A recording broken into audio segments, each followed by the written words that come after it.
Ով կուզենար, որ Տերը իրեն ասեր, ով ցանկալի մարդ։ Տերը ամեն բան արել է քեզ համար, որ դու ցանկալի մարդ լինես նրա համար, սակայն դրա համար ճանապարհ կա անցնելու։ Սիրելիներ, եկեք Դանիելի օրինակով քննենք, թե ինչպես էր, որ նա ցանկալի մարդ էր Աստծո համար։ Կարող եք ընթերցել Դանիել առաջի գլուխ 1-7 համարները։ Դանիել այն մարկանցից էր, ով ընտրված էր Աստծո կողմից, նրա նպատակների համար։ Թեև գերության մեջ էր գտնվում, սակայն անգամ գերության մեջ Տերը իր գործն արեց Դանիելի կյանքում եւ նրա միջոցով։ Դանիելը պատահական մեկը չէր, այլ պալատական սերունդից մարդ էր։ Քո Աստված ճաշակով է թագավորներից առավել։ Հիսուս Քրիստոսը մեզ կանչել, մաքրել եւ սրբագործել է, որ մեզ որպես թագավորներ ու քահանաներ է կարգել։ Աստված քեզ կանչել է իր նպատակների համար, ուստի դու ունես կոչում, որպեսզի նրա նպատակների համար գործես։ Հիսուսի արյան գինն ենք մենք այսօր, եւ ոչնչով պակաս չենք Դանիելից։ Սակայն արդյոք մենք ունենք այն նույն նվիրվածությունը, սերը, երկյուղածությունը, որն ուներ Դանիելը։ Դանիելի օրինակով կարող ենք ասել, որ նա իր սրտում որոշում ընդունեց, որ չպետք է իրեն պղծի թագավորի կերակուրներով եւ նրա խմած գինիով։ Արդյոք մենք ունենք մեր սրտի մեջ այսպիսի որոշում աշխարհում հրաժարվել այնպիսի բաներից, որոնք ոչ սուրբ են եւ պատիվ չեն բերում Աստծուն։ Իսկ Դանիելը սիրում եւ վախենում էր Աստծուց։ Ուստի եւ ընտրեց հաճեցնել Աստծուն։ Իսկ ում ենք մենք այսօր հաճեցնում։ Արդյոք մենք փափագ ունենք Աստծո նկատմամբ։ Դանիելը խոնարհ էր, նա իր վրա համարում չուներ։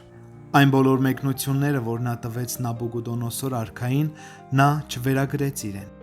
այլ գիտեր, որ այդ ամենը Տիրոջից էր, ուստի նա ամեն ժամանակ փառավորում էր Աստծուն, անգամ արքայի առաջ վկայում էր, որ այդ իմաստությունը, շնորհքը, որ կար, Տիրոջից էր եւ ոչ թե իրենից։ Դանիել մարգարեության 2-րդ գլխում մենք տեսնում ենք Դանիելի գոհությունը Աստծուն իր բոլոր բարիքների եւ ողորմածությունների համար։ Արդյոք մենք գոհանում ենք Աստծուց ամեն իրավիճակում եւ ամեն ժամանակ։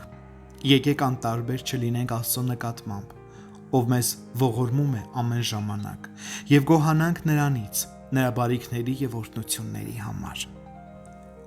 Արդյոք դու ցանկանում ես, որ Տերը քեզ ասի, ով ցանկալի մարդ։ Եթե ուզում ես լինել այսպիսի մեկը, խոնարհվիր նրա առաջ։ Եվ եթե դու իմաստություն, հանճար ունես ու շնորհքաշատ ես, ապա գնա Տիրոջ առաջ եւ երկրպագիր նրան, որ նա ողորմալով տվել այդ ամենը քեզ, որ դու փառավորես նրան։ Ուստի մեզ անհրաժեշտ է քննել մեր սրտի դիրքը, ինչպիսին ենք մենք։ Դանիելը խոնարհ լինելով Աստծո առաջ, խոնարհ էր մարդկանց առաջին։ Նա ձգտում էր ուղիղ լինել ամենուրեք, որտեղ էլ որ լիներ։ Արդյոք մենք այս նույն սրտի դիրքը ունենք Աստծո առաջ եւ մարդկանց հանդեպ։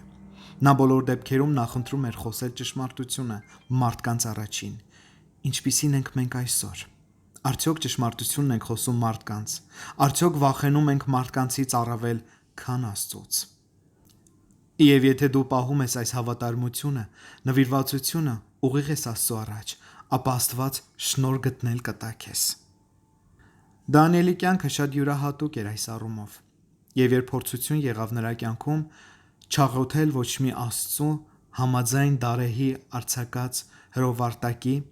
կարող եք ընթերցել Դանիել մարգարեության 6-րդ գլուխը։ Նա ընտրեց հնազանդվել Աստծուն եւ նրա առաջ ուղիղ մնալ, անկախ նրանից, թե ինչ կլինի իր հետ։ Դու կանչված ես արդարությամբ քայլելու, Աստծո խոսքը քո ներսում կրելու եւ ուղիղ լինելու Տիրոջ առաջին։ Աստված օրհնի ձեզ։